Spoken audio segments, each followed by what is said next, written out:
Atos, capítulo 9, versos 1 a 19. Vamos continuar pensando sobre um grande tema através da Bíblia, surpreendido por Deus. Hoje, em Atos 9, de 1 a 19. Atos, depois dos 4 evangelhos, vem o livro de Atos. Então, o 5º livro do Novo Testamento. O livro de Atos é um livro de história. Narra o quê? Narra a história da igreja após a ressurreição e ascensão de Jesus Cristo. Isto é, a igreja sem a presença física de Jesus Cristo. Não mais ele presente no mundo. O que aconteceu com esse povo? O que aconteceu com a obra dele? O livro de Atos narra a continuidade. E nós vamos focar hoje nos versos 1 a 19 do capítulo 9 de Atos. E antes vamos recordar um verso, quando pensamos em surpreendido por Deus, estamos tomando este verso como um verso para nossa orientação e reflexão. Vamos dizer esse verso juntos, então juntos. Tu me cercas por trás e pela frente e pões a tua mão sobre mim. Pensando em Deus que nos surpreende, Ele nos surpreende, ficamos surpresos, mas na verdade Deus está sempre aí, pertíssimo de nós. A questão é nós, como é que estamos com Ele. Agora então no livro de Atos, capítulo 9, essa interessante narrativa, começando no verso 1 até 19, certamente há muito mais sobre esta história. A narrativa também tem a sua brevidade, é bem condensada, e há muitas coisas que aqui ficam nas entrelinhas, mas ela nos dá, o Espírito Santo aqui nos dá o suficiente que precisamos para o nosso entendimento e edificação. Ouça a narrativa então do livro de Atos. Enquanto isso, Saulo ainda respirava ameaças de morte contra os discípulos do Senhor. Dirigindo-se ao sumo sacerdote, pediu-lhe cartas para as sinagogas de Damasco, de maneira que, caso encontrasse ali homens ou mulheres que pertencessem ao caminho, pudesse levá-los presos para Jerusalém. Em sua viagem, quando se aproximava de Damasco, de repente brilhou ao seu redor uma luz vinda do céu. Ele caiu por terra e ouviu uma voz que lhe dizia: Saulo, Saulo, por que você me persegue? Saulo perguntou: Quem és tu, Senhor? Ele respondeu: Eu sou Jesus, a quem você persegue. Levante-se, entre na cidade, alguém lhe dirá o que você deve fazer. Os homens que viajavam com Saulo pararam emudecidos. Ouviam a voz, mas não viam ninguém. Saulo levantou-se do chão e, abrindo os olhos, não conseguia ver nada. E os homens o levaram pela mão até Damasco. Por 3 dias ele esteve cego, não comeu e nem bebeu. Em Damasco havia um discípulo chamado Ananias. O Senhor o chamou numa visão: Ananias. Eis-me aqui, Senhor, respondeu ele. O Senhor lhe disse: Vá à casa de Judas, na rua chamada Direita, e pergunte por um homem de Tarso chamado Saulo. Ele está orando. Numa visão viu um homem chamado Ananias chegar e impor-lhe as mãos para que voltasse a ver. Respondeu Ananias: Senhor, tenho ouvido muita coisa a respeito desse homem e de todo o mal que ele tem feito aos teus santos em Jerusalém. Ele chegou aqui com autorização dos chefes dos sacerdotes para prender todos os que invocam o teu nome. Mas o Senhor disse a Ananias: Vá, este homem é meu instrumento escolhido para levar o meu nome perante os gentios e seus reis, perante o povo de Israel. Mostrarei a ele o quanto deve sofrer pelo meu nome. Então, Ananias foi, entrou na casa, pôs as mãos sobre Saulo e disse: Irmão Saulo, o Senhor Jesus, que lhe apareceu no caminho por onde você vinha, enviou-me para que você volte a ver e seja cheio do Espírito Santo. Imediatamente algo como escamas caiu dos olhos de Saulo e ele passou a ver novamente. Levantando-se, foi batizado e depois de comer, recuperou as forças. Esta é a palavra do Senhor.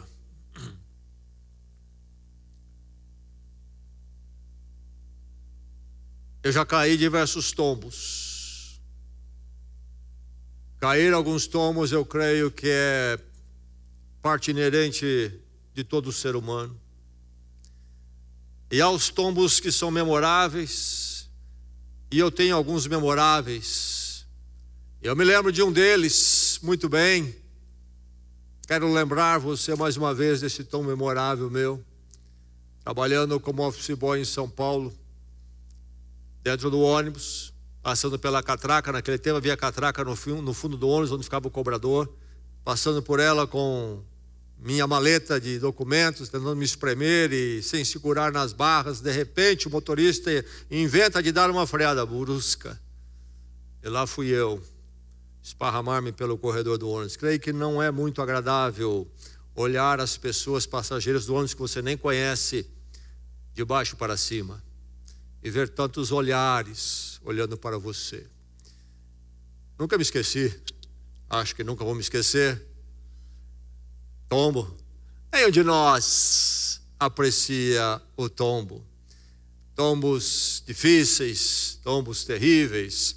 Aqueles tombos que deixam talvez marcas, ferimentos, fraturas, são comuns em tombos. Então, tombo não é algo que nós apreciamos, não estamos buscando. Na verdade, nós tentamos e devemos tentar evitar os tombos, na verdade. Salutar é a nossa luta. Mas nós encontramos nesse texto aqui algo que nos surpreende então. O nosso Deus, o Deus em Jesus Cristo, revelado na história como Senhor e Salvador, além de Criador, é o Deus do tombo. Isto mesmo, daquilo que exatamente tentamos evitar, não gostamos e não queremos. E Deus é o Deus do tombo aqui, neste texto que nós lemos. Aqui está a figura do apóstolo Paulo aparecendo aqui com o nome Saulo. O nome Saulo era o nome hebraico dele. O apóstolo Paulo era judeu, mas ele tinha também a cidadania romana, do Império Romano, que dominava ali então a região, inclusive o que seria o território do povo de Israel. E ele tinha então um nome no hebraico, Saulo, e tinha um nome em latim, Paulo, e que no grego também tem um som parecido. Dois nomes. E ele aparece aqui então como Saulo. No decorrer do livro de Atos, ele passa a ser chamado de Paulo pelo seu segundo nome. Mas aqui está esse homem, Paulo, Saulo. Imagine você ter uma das maiores cidades do mundo com o seu nome, honra você, por causa que você existiu. Você imaginou isso? Realmente é uma grande projeção e honra. Imagine, por exemplo, numa das capitais mais afluentes do mundo, a maior igreja ali naquela capital ter o seu nome. Já imaginou isso? Bem, para parar por aqui, para não dizer mais nada, essa é a situação de Paulo, Saulo. Nós temos a cidade aqui perto, São Paulo.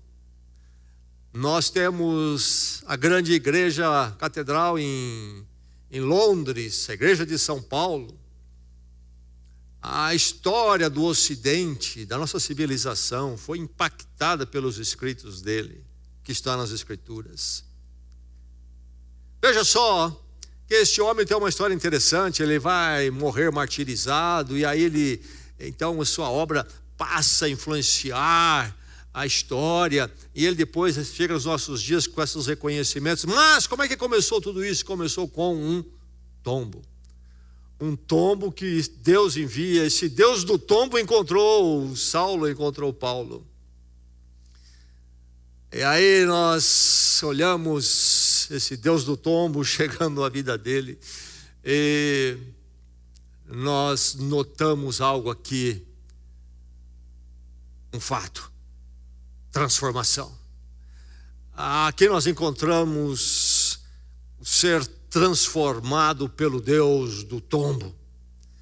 Transforme-se pelo Deus do tombo seria a mensagem para o seu coração aqui nesta noite.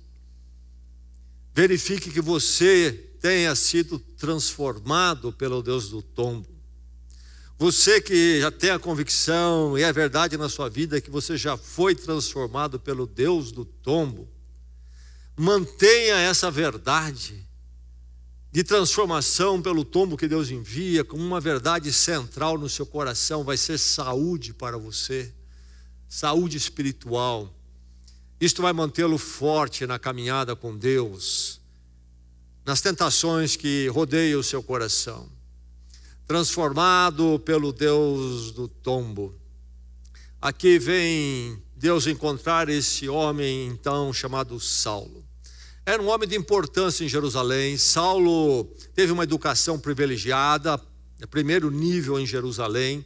Ele cresceu na cidade de Tarso, que era um centro filosófico grego, que assumiu importância quando Atenas decaiu quanto a isto. Ele cresceu lá, conhecia o pensamento, então, as filosofias gregas, mas também foi educado, muito bem educado no judaísmo, conhecia muito bem o Velho Testamento.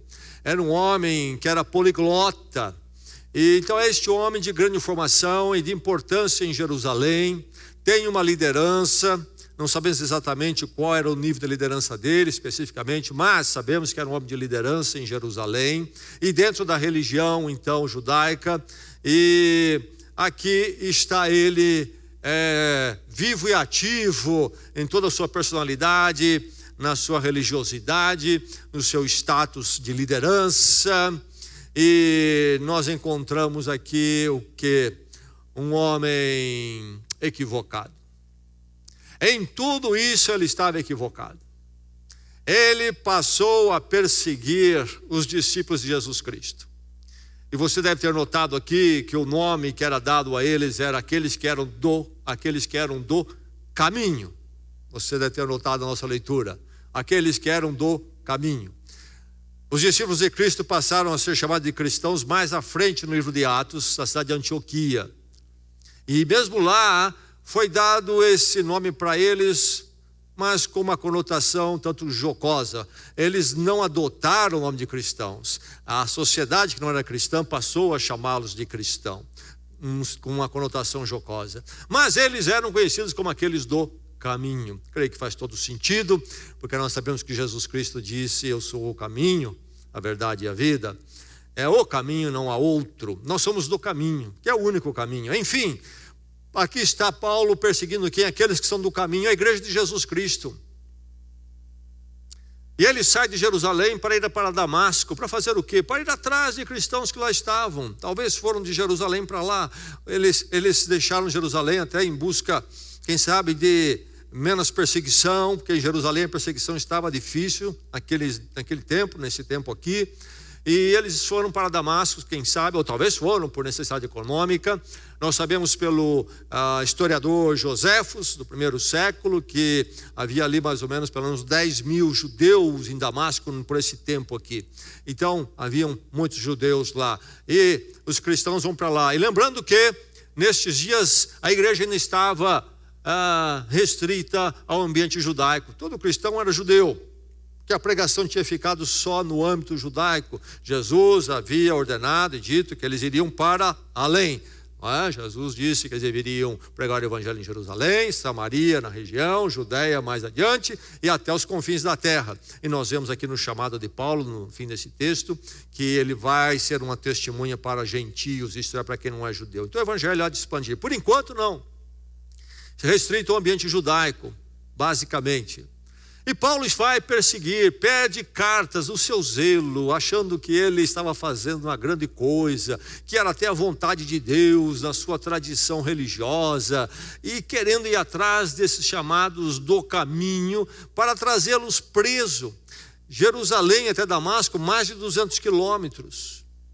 E era feito como? Geralmente a pé, coisa de uma semana caminhando firme. E ele parte para lá, com autorização, então, dos líderes em Jerusalém, e fica subentendido, e deve ter sido assim, que ele leva junto uma guarda, e esta guarda, que seria ali a guarda que trabalhava com este corpo, o Sinédrio, que era um corpo, tinha um pouco de governo civil e religioso junto, seria como, por exemplo, uma polícia que é restrita, como a gente ouve falar nesses dias, a polícia parlamentar, aquela que tem uma jurisdição ali naquele ambiente. Enfim, ele vai com esses para buscar quem? Os do caminho, a igreja de Jesus Cristo. Veja como ele é equivocado, zeloso, mas equivocado, zeloso, mas equivocado. Marcha uma semana, um caminho longo, simplesmente para aprender e trazer de volta quem era do caminho. Grande esforço, ir até Damasco. Damasco, cidade antiga, encontramos Damasco 2000 anos antes de Jesus Cristo. E ele então parte para lá. O zelo, convicção, porém equivocado. Note aí o perigo do coração humano. É possível, em muito zelo e muita convicção, mesmo religioso e moral, estar-se totalmente equivocado. E aqui nós vamos encontrar Saulo com que tipo de coração então? O que vai junto com esse equívoco é a sua convicção de autojustificação. Ele vai descrever isso muito nos seus escritos, particularmente na carta aos Filipenses. Ele fala de toda a sua glória intelectual dentro do judaísmo, a sua posição, a sua tradição. O nome dele é Saulo, e o nome Saulo é o nome do primeiro rei de Israel, que foi Saul, e ele vinha da mesma tribo. Paulo era da tribo de Benjamim, que era a mesma tribo de Saul. Ele fala sobre tudo isto, um hebreu, fariseu, dentro do judaísmo. Ele pertencia ao farisaísmo, que era o grupo mais estrito e zeloso com relação à fé, os princípios. E ele então tinha toda essa crença de que ele, em todos os seus esforços morais e religiosos, estava perfeito e justificado diante de Deus. Então veja a somatória aqui de problemas e equívocos na vida deste homem.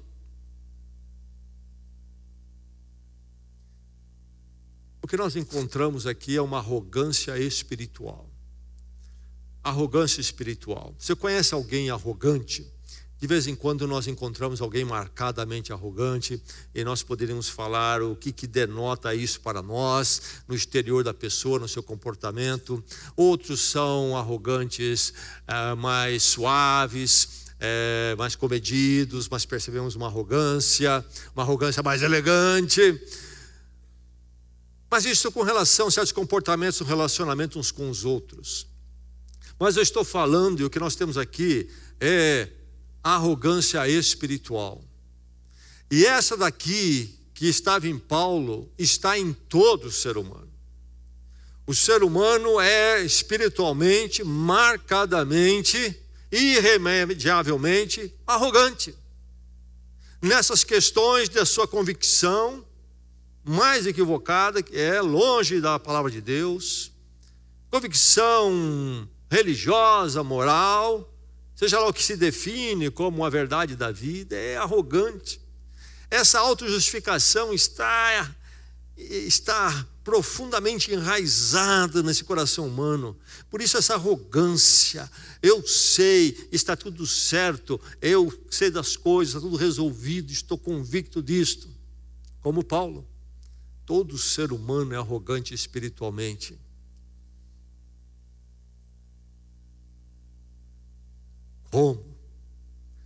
Como desmontar isso? Como desmontar isso? Você conhece pessoas que você diz, ela não é arrogante. E não é mesmo. Pessoa dada talvez no trato, pessoa muito polida, educada, pessoa que considera os outros, mas espiritualmente arrogante. O ser humano tem essa arrogância que impede ele de chegar à fé cristã, ao encontro com Deus em Cristo. Isso bloqueia. Não há. O ser humano não pode, não quer, não busca. Diz não. Você tem contato com as pessoas, você sabe disso. Fala de Cristo, do Evangelho, do verdadeiro Evangelho, e você vê a reação. Polida talvez, polida. Mas é igual de Paulo. Eu estou com tudo resolvido aqui. E por mim mesmo eu resolvo e justifico. Não venha me falar de um Salvador de uma cruz, de morrer com Ele como alguém carente que precisa de misericórdia e graça, que precisa pedir perdão. Não me fala disto. Fala para mim de um Cristo que diz, olha, seja bom e eu sou bom, e Ele diz, você é muito bom, e nós estamos nos entendendo bem. É preciso derrubar a arrogância.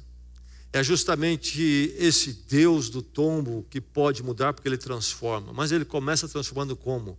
Ele tem que dar uma marretada nessa arrogância no coração humano, mas uma marretada muito caprichada, porque não é fácil. Como transformar Saulo? Teria que dar essa marretada. Saulo tem essa experiência ali no caminho, quando ele vai ao chão. Está com outros, ele tinha sua importância. Fico imaginando que foi uma experiência muito difícil, mas foi um momento ali que Deus assim agiu, único, que abalou todo mundo ali. Aqui nós temos essa narrativa. Essa experiência de Saulo é narrada em Atos outras vezes, capítulo 22 de Atos, capítulo 26, capítulo 22, quando ele é preso em Jerusalém, e a turba quer lixá-lo, e a guarda romana prende. Então, diante das acusações, ele pede ao comandante da guarda, posso falar à multidão? E ele começa a discursar, e ali ele discursa, ele começa recapitulando a sua história, e ele conta esse episódio na vida dele aqui, isso é o capítulo 22. Capítulo 26, aí ele já foi levado, transferido de prisão para Cesareia, não mais em Jerusalém, onde ele foi preso. E ele está lá, então, aguardando o julgamento, e o tempo se passa, e finalmente a oportunidade dele falar a um rei marionete, rei de um reinadinho pequeno ali perto, também debaixo do controle romano, um acerto com os romanos, que está visitando ali o governador romano da Cesareia, que governava a Judéia, é o sucessor de Pilatos. E na visita deste pequenino rei, então Festus, que está ali no comando, é o governador, traz Paulo para entreter o rei visitante, e Paulo começa a testemunhar diante dos dois e de quem mais estava ali naquele salão nobre, e ele começa e conta a sua história, além das outras coisas que ele vai colocar. Mas enfim, nós temos aqui esta história deste homem que na sua arrogância precisava ser derrubado, e nesse momento então brilha uma luz diferente. É meio-dia, diz o texto, diz os registros, e uma luz brilha intensamente. E uma voz fala com ele. Que experiência é esta? Certamente, não foi um recurso humano. Há aqueles que logo tentam buscar explicações racionalistas, mas enfim, ele era um rabino, e os rabinos conheciam muito bem algo que eles chamavam da filha da voz de Deus, quando eles se referiam a Deus falando. E ele sabia, e depois ele testemunha sobre isso mais tarde. Ele é um homem inteligente, um homem lúcido, é um líder. E anos depois ele está falando dessa experiência de novo. Foi algo real, não foi um desmaio porque o sol estava quente, não foi epilepsia, não foi nada disso, não é uma experiência psicológica, é uma experiência muito real na vida dele que vai mudá-lo de uma forma radical. E aí então essa intervenção na vida dele, mas essa luz brilha, a voz soa de tal forma que ele, quem está com ele, cai. E os outros parecem que se levantam rapidamente, ele permanece caído, ele é atingido de forma mais profunda. E é essa queda que muda tudo na vida dele e há de impactar a história nossa no mundo, em grande parte, onde o cristianismo tocou. É preciso uma queda. É preciso Deus ir lá e dar um tombo. Eu quero dizer aqui com clareza que nenhum de nós chega à salvação em Jesus Cristo se Deus não der um tombo. O tombo de Paulo, enquanto experiência real, seu corpo cair, é única. Nós não temos aqui uma doutrina de que nós temos que cair no chão para se converter. Não é isto, não é isto.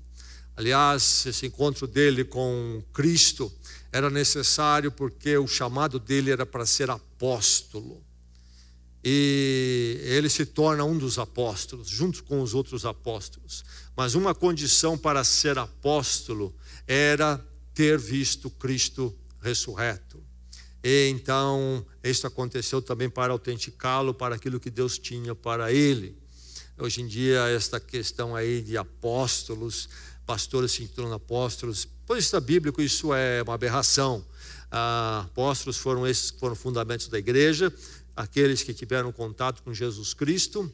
E aliás, Paulo mesmo, ele diz, eu sou um abortivo, né? Eu fui depois, eu cheguei por último. Mas ele, para adentrar ao corpo apostólico, não somente teve essa experiência, mas ele também precisou ser reconhecido pelos outros apóstolos, a autenticação deles. Bem, os apóstolos passaram, o ministério deles foi completo e continua até hoje para a igreja na doutrina apostólica. Mas é preciso chegar a esse tombo que ele experimentou, e todo ser humano, para chegar à graça de Deus em Cristo, precisa cair um tombo semelhante. Não fisicamente, mas na sua experiência de vida, no seu coração. E sabe, eu creio que a maior parte de nós aqui nesta noite, se está no caminho do Senhor, é porque possivelmente passou por um momento de dor, dificuldade, um momento diferente, desafiador. Porque se não passarmos por um toque de Deus especial, nós não chegamos à graça, nós ficamos na nossa arrogância. Então aqui está esse Deus que surpreende Paulo, transformando-o através de um tombo. Deus vem para derrubar a arrogância, para que então seja isso possível. E agora veja que esse Deus do tombo, ele causa quedas. Essa queda de Paulo não foi uma iniciativa de Paulo, é uma obra de Deus. Não é que Paulo acordou naquela manhã e disse, sabe, eu sou um cara muito bonzinho, eu mereço me aliar com esse Jesus Cristo, ou ele me merece, seja lá como for. Não, Paulo estava na direção completamente contrária. Se algo aconteceu naquele dia ali, foi porque Deus interviu. Deus disse, vou dar um tombo nele. A iniciativa não é de Paulo, mas é de Deus. O Deus do tombo é aquele que causa o tombo. O nosso encontro com ele depende então da ação dele. Se é possível esse tombo que muda a vida e transforma, é possível somente pelo poder de Deus. Não há poder humano que pode nos dar esse tombo que precisamos. Foi o que aconteceu com ele. É o que acontece em nossas vidas em formas diferentes, experiências diferentes. Cada um de nós tem uma narrativa, uma forma, né? Não há duas histórias iguais de como nós nos convertemos. É muito original isto, mas há de chegar um momento quando a nossa arrogância cai por terra e nos rendemos diante de Deus, o Deus da cruz, do Cristo que morre a morte que era minha, essa verdade jamais bate no meu coração, ressoa no meu coração se a arrogância não cai por terra. O Deus do tombo transformador, que causa quedas, e aí nesse ato dele, ele viabiliza, sabe o quê? O quebrantamento, isso mesmo. Quebrantamento da nossa arrogância, a humildade. Aqui o apóstolo Paulo ouve a voz de Deus: Saulo, Saulo. 2 vezes na antiguidade expressava solenidade. Não é um chamado de 2 chapas, um falando com o outro, mas um chamado solene: Saulo, Saulo. E este homem que estava pronto para prender cristãos, um homem de uma arrogância muito grande, um homem prepotente até, um homem de status intelectual, status social, se resguarda, fica em silêncio e aceita a voz. Veja como num instante o quebrantamento chega, é uma mudança e é uma transformação. Não é o mesmo homem, o homem que caiu, o homem que levantou são 2 totalmente diferentes. Ele não levanta o punho para o céu, ele não levanta discussão, ele não argumenta. É um homem resguardado, até em silêncio e de aceitação. Mas ele tem uma pergunta: quem és tu, Senhor? Uma pergunta muito interessante, pequena, mas muito interessante. Porque de um lado ele fala Senhor, o termo que ele daria a Deus, o tratamento que o judeu dava a Deus. O nome Yahvé eles não pronunciavam, porque era muito santo, e tinham medo de tomar o nome de Deus em vão, o que os 10 mandamentos proibiam, então usavam o tratamento Senhor. Mas ele pergunta quem és tu, ao mesmo tempo que ele reconhece quem é, ele pergunta quem és tu. O momento ali é de desorientação. O que se passa comigo, o que está sendo feito aqui na minha vida nesse momento. Mas a resposta vem. E faz sentido a pergunta dele, porque um esclarecimento era necessário. Talvez Paulo, eu entendia que eu estava fazendo vontade de Deus, ir para Jerusalém, perseguir aqueles que são do caminho. Agora, se é Deus que está intervindo, quem és tu, Senhor?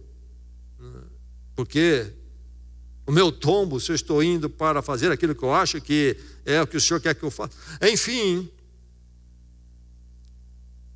aí a resposta vem: eu sou Jesus a quem tu persegues. A quem tu persegues. O tombo que transforma, o quebrantamento que Deus envia, passa por Jesus Cristo, envolve Jesus Cristo. E aqui nós encontramos então o Cristo que a Bíblia nos apresenta na dimensão, na realidade da Trindade.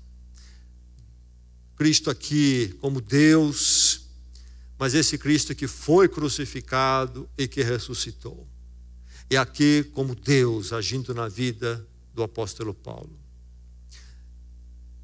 Eu sou aquele que você persegue. Interessante. Paulo entendia que estava perseguindo os do caminho. E ele estava.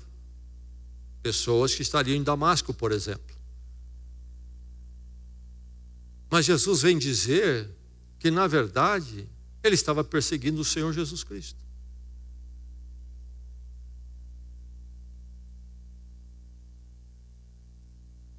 Meu irmão, minha irmã, muito cuidado com as suas atitudes para com a igreja de Jesus Cristo. Muito cuidado. É um povo imperfeito. Há muita coisa que talvez você não concorda, aqui e ali, nos operacionais, outras coisas.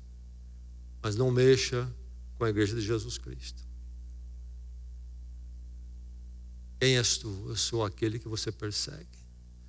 Esse povo é o povo que Deus em Cristo comprou com sangue e pertence a Ele.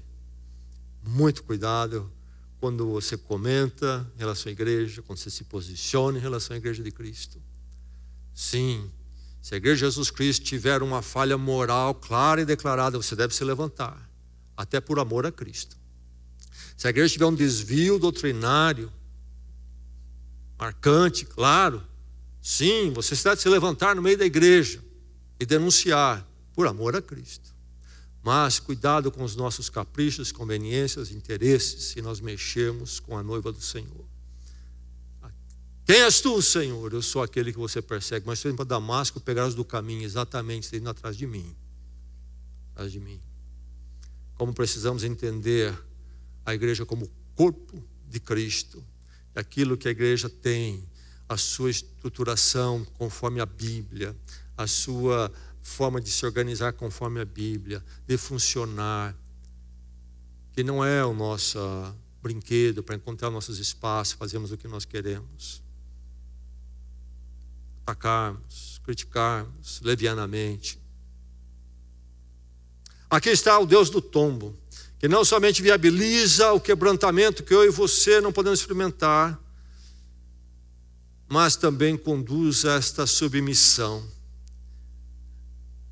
Que mudança, que mudança. O homem que estava pronto para pegar em armas e força, ao ouvir essa voz e estar no chão, que tipo de homem é este? Ele é um homem responsivo. Ele atende a conversa e a fala. Nós encontramos ele em obediência. Levanta e vai para Damasco, porque eu já preparei todo o caminho lá para você, o que vai acontecer. E ele não tem uma contra-argumentação, muito humilhado, quebrantado, afetado por aquela luz de alguma forma, um fenômeno, não consegue enxergar, e aqueles que estavam com ele precisam conduzi-lo. E ele vai, obediente, sem reclamar, sem protestar, sem contra-argumentar. É um homem mudado, é um homem agora da submissão ao Senhor. Sabe, é um instante, quando Deus toca e põe o dedo dele, nos derruba, é um instante, nós saímos dali diferente. Antes era arrogância, e vem o toque de Deus, e vem o quebrantamento, e surge alguém que responde à vontade de Deus, ao moldar de Deus, ao transformar de Deus, de uma forma que você não podia nunca imaginar que aquela pessoa um dia seria assim.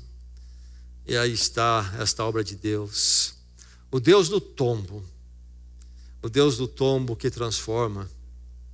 E por isso ele reergue com propósito. Deus vem dar o tombo por quê? Porque ele tem um prazer em nos ver caídos no chão, derrubados. Deus tem um prazer nisso. Não, ele vem para nos reconstruir. Primeiro derruba, e imediatamente ele nos levanta para uma nova forma de ser, um novo caminho, um novo propósito. Ele reergue com um propósito. Saulo tem uma missão para você. E Saulo vai lá para Damasco, e Damasco tem uma rua direita, como São Paulo também tem uma rua direita, e Deus já está preparando tudo, Deus está mexendo com Ananias.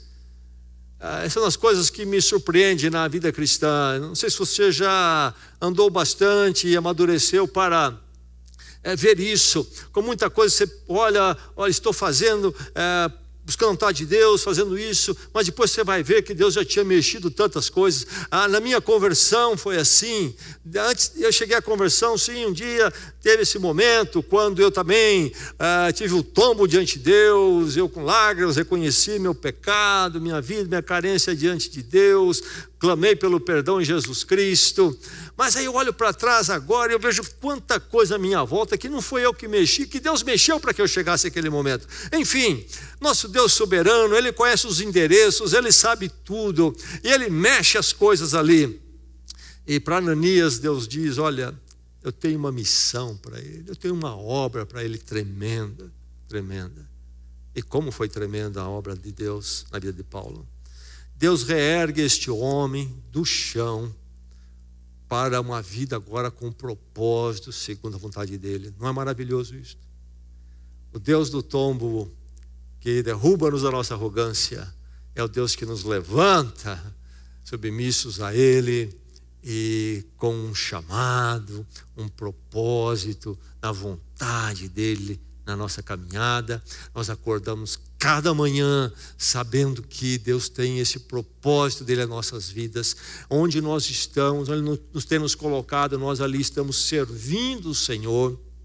Deus tem um propósito na sua casa, na sua família. Deus tem um propósito no seu trabalho. Você está ali talvez trabalhando ao lado de outros. Você está fazendo as mesmas coisas que os outros estão fazendo, mas o que você está fazendo parece igual, mas é muito diferente, porque o que você está fazendo é fazendo algo no propósito de Deus na sua vida, consciente que está servindo a Deus no seu caminhar, onde você está.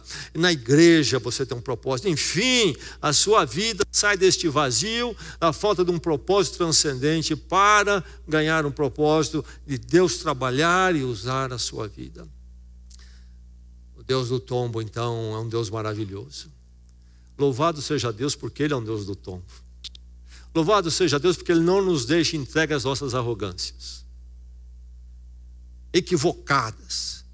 Louvado seja Deus, porque Ele não veio apenas para dar uma garibadinha em nós, mas veio para derrubar e reerguer segundo a vontade dEle. E eu quero dizer para você que a maior parte das pessoas que estão passando por terapias, o que elas precisam é um tombo de Deus. Elas vão à terapia para trabalhar a sua arrogância. E teriam seus problemas resolvidos com um belo tombo de Deus, a maior parte deles. Um cair diante de Deus e ser levantado agora no propósito de Deus para a vida segundo a vontade de Deus. Louvado seja Deus por esse Deus do tombo e o Deus que tem um propósito para nossas vidas. Amém? Vamos orar.